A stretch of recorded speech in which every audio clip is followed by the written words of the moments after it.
Honest as Hell, a Men of Metal podcast, and I am your host, Kip Brooks. Welcome back to the show.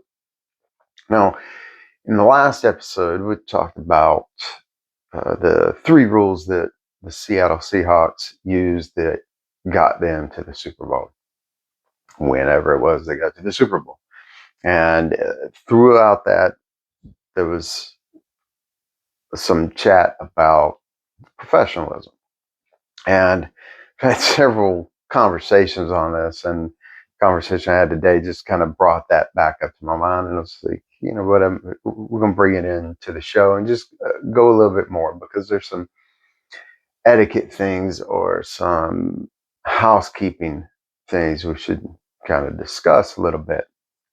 And um, T. Harv Eker said something along the lines of, how you do anything is how you do everything. And I know it's real easy. I've been so guilty of this myself.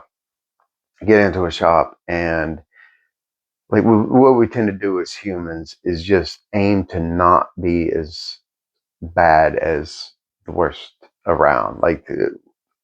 Our minds, our subconscious mind is programmed and designed in such a way that it wants to preserve energy and just kind of take the path of least resistance. So it's human nature to be a little bit slobby, or a lot of it.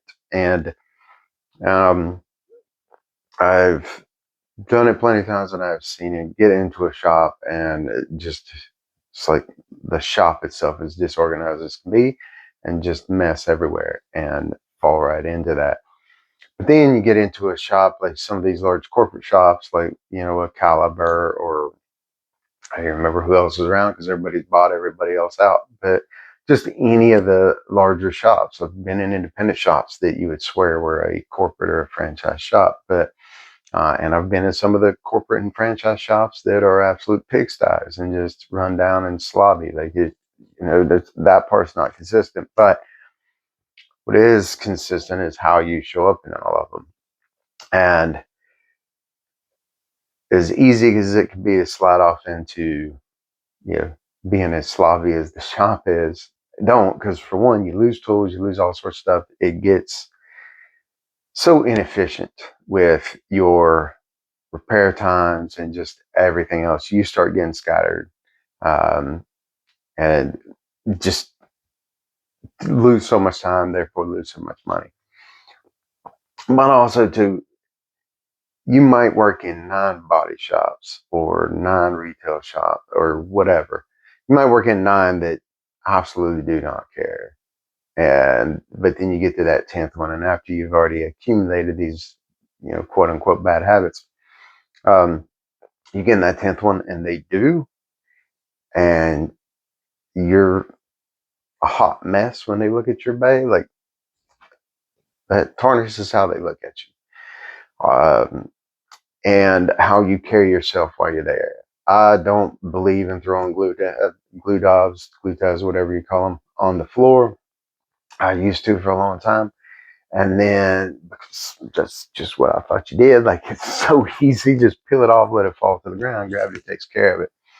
But one thing I noticed is the smoother my rolling surface is for my carts and my light. I don't know why I say carts, I only have one. The smoother that surface is, easier they roll, and therefore the faster they roll. Slow is smooth is fast. So anything that's smooth is fast when it comes to movement. So the smoother it rolls, the quicker I can get around, the more efficient it is. Now, rolling, I've had people argue this with me, and even bow up to me, whatever.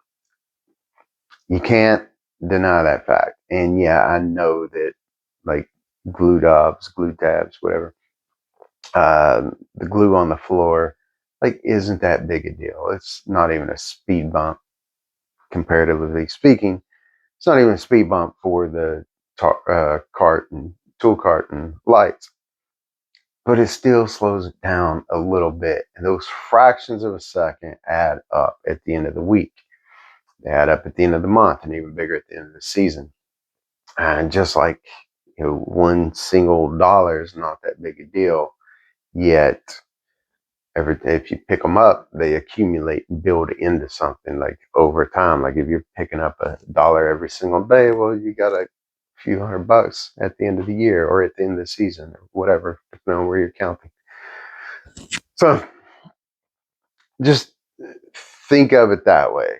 For one, makes you more efficient, therefore more profitable. But also, uh, I stopped paying attention to stop counting how many times I've had a shop owner or manager, or one of the guys in the shop actually come over to me. This happens a lot more when I'm in the painters area, but I have had plenty of body men come over and say it. Mechanics, man, you name it. I've worked in just about every type of four-walled facility you can think of over the years, and I've had so many comments of people coming over and, like, say, the owner of the shop, the manager of the shop as well, coming over and making a comment that I'm the first guy they've seen that doesn't throw glue on the floor. Now, I know there are a lot more now that follow this approach, but I still get it. And uh, they notice it. And here's the thing, like, I do a lot of mentalism and, like, stage hypnosis stuff. And sometimes part of the trick is making someone forget something, whether it's you make them forget their name or you make them forget a card or an object you hold up or whatever.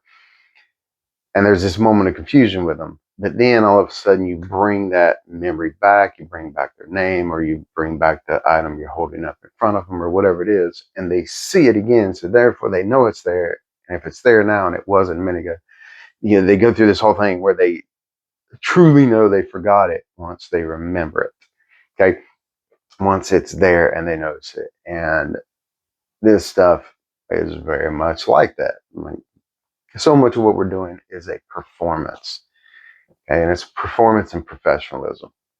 And just like that, like I said, they've dealt with so many different guys before, and it may never have been an issue to them. So I'm saying, like, I've never had a shop owner come up to me or a manager and say something to me for having that on the floor. Now, I always swept it up after the car was done. And I know plenty of guys that do the same thing. They just clean it up in between cars. But also, if you don't have to stop cleaning it up, that's more time you got to be pushing. And it is just the same amount of time to peel off glue tab and let it fall to the floor as it is to pull the glue tab off and just drop it in a cup on your cart. And I do use a cup, I hot glue it in place. So that way it's in the same spot every time. And then when that gets full, I just pop it off and dump it out instead of just dump it in the cart. And you got to clean out the cart later. They try to keep everything as clean and efficient as you can. But back to this glue tab thing, it's such a small thing, but God, it goes so far. And I was actually having this discussion with somebody. I knew, uh, I knew his mentor. I knew who brought him into business, and we've run together for a long time, on and off. It's over probably a 17-year span. His mentor is actually his dad. Well, the son, I'm working with him, and I'm having to roll over his glue tabs, and it keeps locking up my wheels or just bumping. And I was like, dude, this has got to stop, man. Like, part of the reason why you're struggling with time and you're going to call me out to come help you is because stuff like this is like, so I'm going to start coaching you on how to be quicker. And he would follow along with everything because he knew me well enough that's why he'd call me out. I want to figure out how you're so much quicker than I am and quicker than my dad and, all of this. And uh, so I was like, dude, this is one of the big things.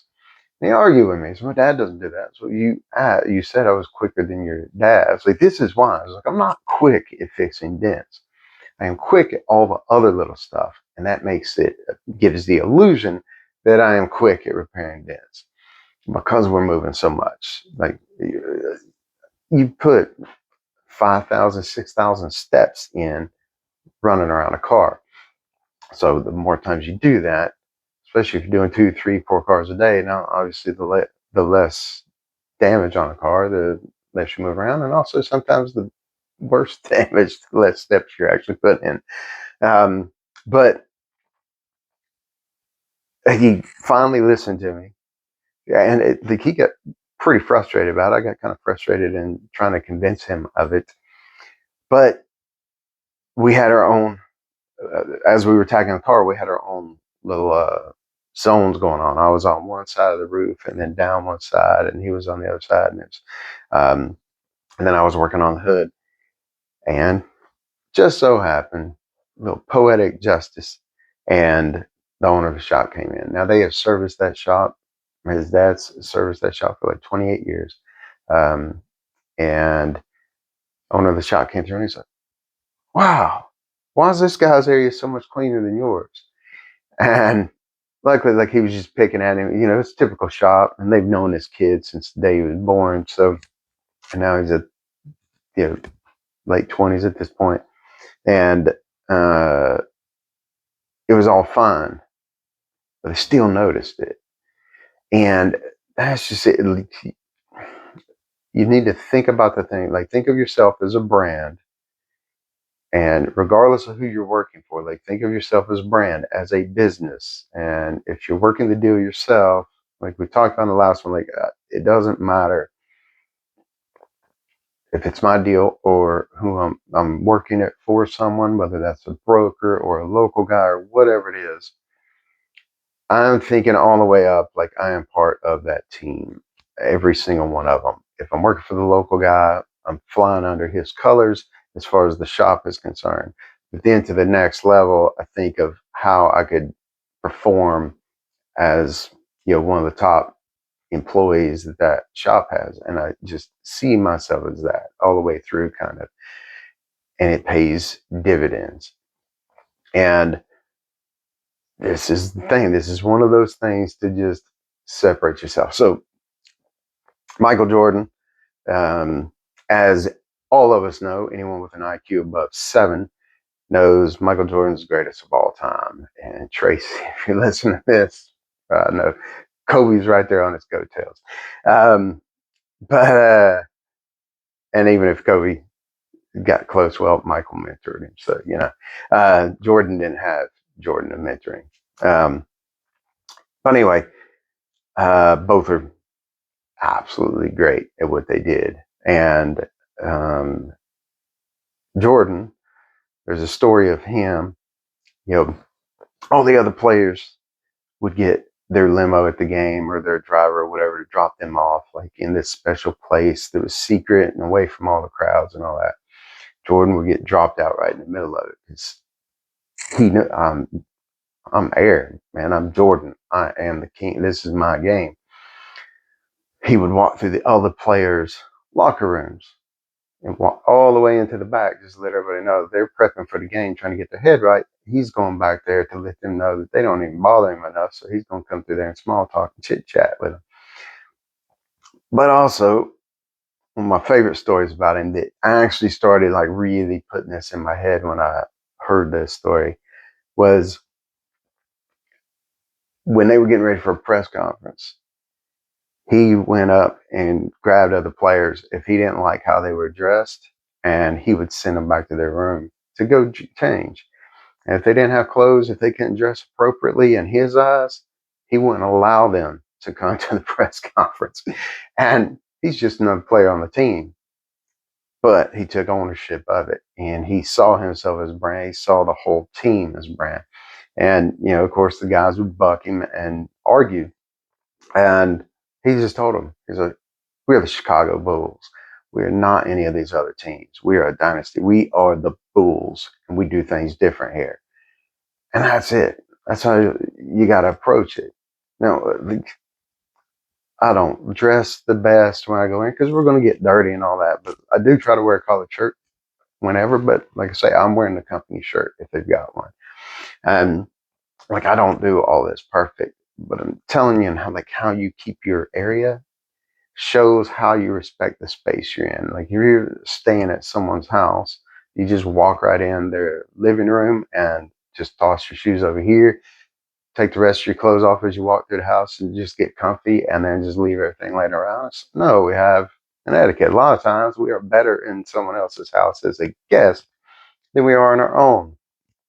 And however you do things at home, that's your call. But just like being a guest in someone's house, same thing when you're in the business. Maybe even more so in the business, because regardless of what every person in that shop thinks about it, when a customer walks through there, because it does happen where a customer slips through, whether they're supposed to or not, or a writer or whomever is walking them through. If you're at a dealership, there's going to be a salesman walking a customer through at some point. It doesn't matter where you're working there. Like salesmen are sneaking in everywhere with customers, just getting in the way. And when that happens, the better your area looks, the better kept it looks, better trust that customer is going to have. And like if they're thinking about bringing a car there and they come through and they see that everybody's area is a mess, and it's like, you don't even take care of your own stuff, your own tools that make your livelihood possible, you definitely are not going to care about my vehicle. So, and my possessions in my vehicle, and so on and so forth. So, tell him, clean it up, keep it tight as best you can. And again, I know the road life can be chaos in a lot of ways, and it's just flying by the seat of our pants, and things are going to get a little radical sometimes, and that's fine. But come back to neutral as quick as you can. Come back to that even keel, just organized mess, like organized situation over a mess. Um, you know, getting your tools back in place, have a spot for everything, know where it's at. That'll keep you from leaving tools in the headliner, and like I say, just running around looking for stuff. And so I'll stop beating that dead horse on that section. And also, to the next one, realize that just because you're not offended by it, you're not bothered by it, you don't see it as unprofessional, doesn't mean the customer doesn't, the body shop manager doesn't, someone else doesn't. Um, Even if you're under a tent, like, yeah, it's like, oh, they didn't care enough about our appearance to put us somewhere better than just popping up a circus tent in the parking lot at a dealer. Well, that's the only space they had or whatever, but it's still not an excuse. Um, Customers definitely can be nosy around that. And even if you work in a wholesale deal and it's like, oh, well, customers are retail and I don't get them. So, well, they might be buying a car from that dealership. And if they see something with you, they might not buy it there. And sooner or later, that happens enough, or they're mouthy enough. Some of the dealership's going to hear that they're not really enthused with the dealership because the dealership chose the team that chose you. But also, how many times, if the dealership got hit, there's probably customer cars somewhere. You might go on a retail deal there. It happens way more than it doesn't. I've only actually been on one deal where we didn't get to stay and do retail if we wanted to somewhere, whether it's for the same crew or going on somewhere else, just because we were in Roswell, Georgia, I think it was, or Alpharetta, Georgia, somewhere around that area. And the only thing that got hit in town was a dealership, and I think like three residential vehicles, because it was only dealerships right there in an apartment building, and everybody at the apartment was at work when the hailstorm hit. It didn't hit anywhere else. But anyway, yeah, if customers think about getting their car fixed retail, well, just mess it up for yourself or somebody, who knows? But what goes around comes around. But just think of it that way. Approach your area every single day, how you show up, like the customer's going to be showing up. And let's define some of those boundaries. And one other quick thing, I have had body men. You'll notice the top producers in a shop have a system, have a flow, and it's just kind of known that they're alpha in the shop. And I have seen body men complain about guys keeping the guy area a mess. A lot of guys in the shop, sometimes they're doing it because that is their territory. And they like things a certain way and they respect it and they want everybody else to respect it. And sometimes they're pointing fingers at the body men or at the dent guys just because they don't like that we're there. They're jealous or whatever, whether it's the money, the work, whatever it is, doesn't matter. You're in their house. And at the end of the day, a shop owner, shop manager, if they've got to choose between their dent guy who's making them all this money on hail damage and a year-round body man who produces 12 months out of the year for them, they're going with him unless he is a complete jackass. I've only seen a body man get fired once, and it was sort of because of me. He was going and vandalizing our cars afterwards, saying we missed dents, but he was only vandalizing the cars he didn't work on. So it also slowed down the other body techs, made them look bad. He was trying to use the situation to make himself look good to everybody. And then karma got him. A few days later, he had a car come back that he put a roof on, and he did not weld it in the front. So the customer driving down the road, roof skin is flapping in the wind. Um, but, uh, but anyway, what started it was all these missed dents that we didn't miss. They appeared later, and security cameras work wonders. So back to it. A couple of things that I've seen that the tech did not see as unprofessional. The business establishment did. Um, Smoking, throwing cigarette butts down right there. Smoking in the shop. Now, so many body shops I still go to this day. Guys are smoking in the shop. Um, just don't smoke near a car. Like we got headliners now. Like the smoke smell can get in all sorts of places. But also the main thing I'm talking about is just don't throw your like glue. Don't throw cigarette butts on the floor. If you're gonna smoke, go somewhere. Uh, my buddy, got a buddy I've worked with him in Omaha and Texas, and I don't remember where else. I feel like I've worked with him everywhere. But he goes out to his car every single time, and I think most of the time he's actually using a vape, but he just goes out there. It's like that's awesome. Nobody else around it. Nobody else has to smell it. And plus, two, he's getting out there just kind of clear his head, getting his zen place or whatever. But that's awesome. Get it away, because again, if you're smoking anywhere near your bay, and a customer comes in, especially if they're allergic to smoke, but like I don't want to smell smoke for years, and now to this day, I can smell a cigarette across the parking lot from 100 yards and taste it, and it's nasty, makes me sick. But I'm not going to tell somebody else what they can or can't do. They want to do that, whatever. The side effects, but don't do it enough where it's going to hurt everybody's money potentially. Because again, you are a representation of the local guy, the broker, whomever, the body shop, whatever. So do that. Like do it away from cars. Do it outside of the bay, just in case a customer comes walking through. Customers are sporadic. You never know when they're coming. And I used to run with a retail group back in the day. I loved it. They never got a shop inside the hell swath area. They always got one outside of it, and they did pick up and delivery. Part of the reason for that is they wanted to make sure they were too inconveniently placed, located, whatever, for a customer to show up and just randomly want to see their car. Because they know, like, if a customer sees a car apart, man, wheels start turning.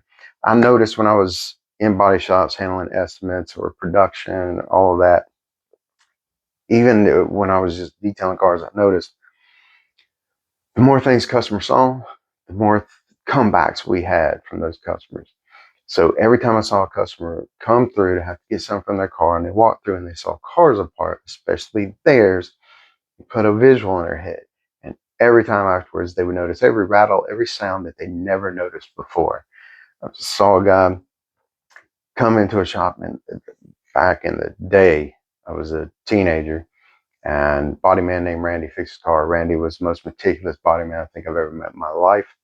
And he, guy came in, had old Ford Granada, I think it was, or something like that, and just an old chrome bumper, and had bumped into something and dented it, and all that could be done was replace it.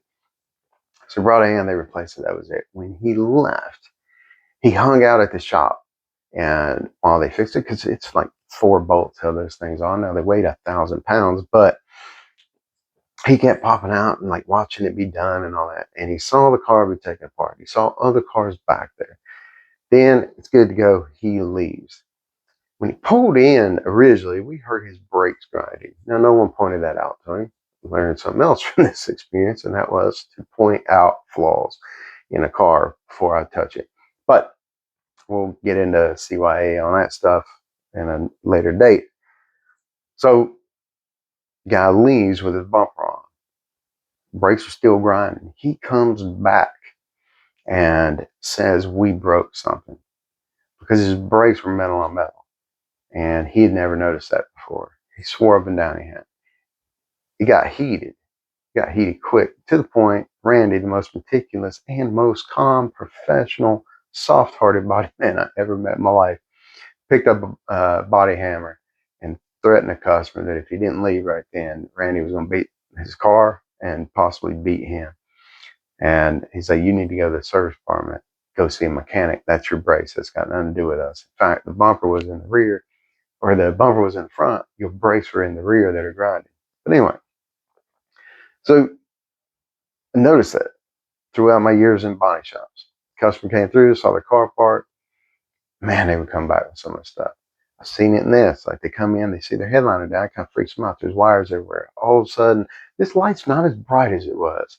Or my sun visor just doesn't seem to move as freely as it once did. Like so many different things that nothing's changed. But because they saw something, it gave them ideas. It's not personal to you. Sometimes that's the whole reason a person brings a car in. Well, let's be honest, it seems that way. But it's rarely that. It's usually they just don't know any better. And like we talked about a few episodes ago, human mind is designed to point out negatives and catch things. It's all a protection thing. And that's all it is here. So you just cover your tracks. You protect yourself and don't give an opportunity for them to think there's something they got to protect themselves about. So now, next thing. One, just coming in, hopefully this doesn't have to be said, but unfortunately it does. Coming in, smelling like weed or smelling like alcohol, especially from the night before. Maybe if you've been out partying, like shower at least, change clothes, something. Don't look like you just slept in your car, or more appropriately, passed out in your car. Um, like I can't tell you how many times I have worked through the night and would just lay down right beside the car I'm working on and just nap uncomfortably, especially on the metal grate. Those are great because they're so uncomfortable. I only sleep for a few minutes and then I wake up, can't sleep anymore, get back to work. Um, I've done that plenty of times, but still, the next morning I look fresh. And usually, if I work through the night, I run home, shower, and come back. But anyway, just look appropriate. Again, customers might be coming. Do your best to watch your language, of course, especially when the customer's around, but just watch what you say, because I've heard a lot of people say some foul things and raunchy things, and a lady customer come walk through, someone with their kid, like, the owner's grandbaby comes through. Like, you just don't know who's coming. Was on a wholesale deal once, and it was hot, and the cars were underbid. We were working on, and terrible damage. And one of the guys, buddy of mine, good dude, intelligent dude. I've got so many great things to say about him. He was burning up, and I look over, and he's just wearing his shorts. He took his shirt off, his shoes, and his socks, and he's sitting there working on a car. I don't know how he's able to stand on the asphalt, barefooted. It was like 100 degrees outside. My feet were burning through the soles of my shoes. But he's standing there like that. Manager of the dealership saw it. I ran up to swap keys out. I got blessed out. Then, manager of the dealership told me he had already seen the guy, talked to him, and handle it. He said, but I expected you to. So, because you're the professional one. I know you've been here longer, whatever. Just chew me up and down. And took it because he was right. I said, I did have a kind of question about what it was. Honestly, it was a rough deal. And it was not handled properly. Leadership was not around. There's so many different things. But at the end of the day, we were in charge of ourselves. No matter what, we are in charge of ourselves. And I should have addressed that better. We were at the back of the dealership, but we were kind of close to the building. Yeah, but either way, the manager's like, that does not happen on my property. And the tech was doing it, didn't get it. Was kind of bothered by the fact, like, I say, there was a whole lot of things that were bothering us. But I've seen something very similar to that multiple times. And I've never had a manager or someone from the business we were doing work for see it, not be a little bothered by it. So, and like I say, customers, like it goes all the way down the line. Just got to kind of think in that context. It's like if you walk to the back of a restaurant, you saw the chef back there just in his shorts cooking your food, how would you feel? So, anyway, and yeah, that's a true story. True as can be. And I could tell you numerous ones almost identical to it.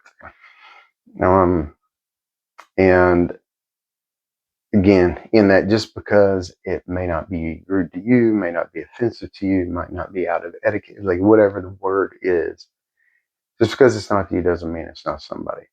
And while, like, I don't care about cancel culture and all that stuff typically, but at work, there are some niceties we have to do a little bit. And these are some of them. All right. Now, there is a line, like you set your boundaries just like they set theirs. And if there's some things that you're like, this is just me and it's how I'm going to be, cool. Voice that up front. And if it's an issue, then go on somewhere else. But don't be bothered. If you can't play by house rules, uh, if that doesn't work well with you, if you can't play within those boundaries set, within those house rules, that's perfectly fine. That's your call. But don't get upset. Don't be an ass about it and just go on. But if you know the house rules and you agree to them and then don't follow them later, also can't be upset if you get kicked off the deal. I've only actually ever been removed from one deal, and there was a multi-layer of things that led up to it. And this one particular case happened, and I was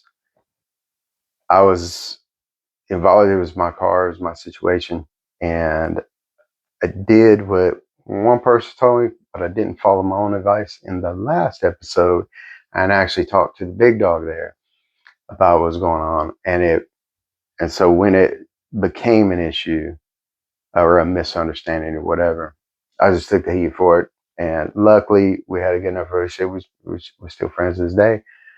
Got nothing but love for him. He's got nothing but love for me. But the workload was at a point where there wasn't enough work for all the techs, so somebody needed to go. So we just came to an agreement. Oh, I'll take it. Even though I'd been there, I was supposed to stay on some of the other guys there, but there were things going on I needed out of there anyway. I had family stuff I needed to take care of. But still, not innocence, in a way, I was still asked to leave. And, or at least that's how I see it in my head, because I didn't include everyone like I know we should. And also, I just wasn't going to throw the other guy in the bus, take anybody with me, none of that stuff. It was just like, it's on me. Because I know the situation was, I know the steps I should have taken. I was didn't. I was trying to get it done for all sorts of different reasons. And that's on me. That like, I can't be mad at anybody. But I mean, I guess I could, but not legitimately. So anyway, just we're gonna wrap it up there because I don't want to just keep beating this dead horse. But we gotta really think about how we show up a little bit, especially in such a competitive market. So many guys are uh, training now. We're getting more techs in uh, all the time. There's more training schools, more guys that I know, guys that have stopped working their own shop almost because they're training so much. Um, that's the name of the game. That's how industries grow and get started. You may hate it, you may not. Who knows? It is what it is. But that's why things like professionalism and just how you carry yourself, seeing yourself as a business, seeing yourself as a brand, that's why those are so vital now more than ever, and they're only become more so because you got to separate yourself from the crowd. You got to stand out.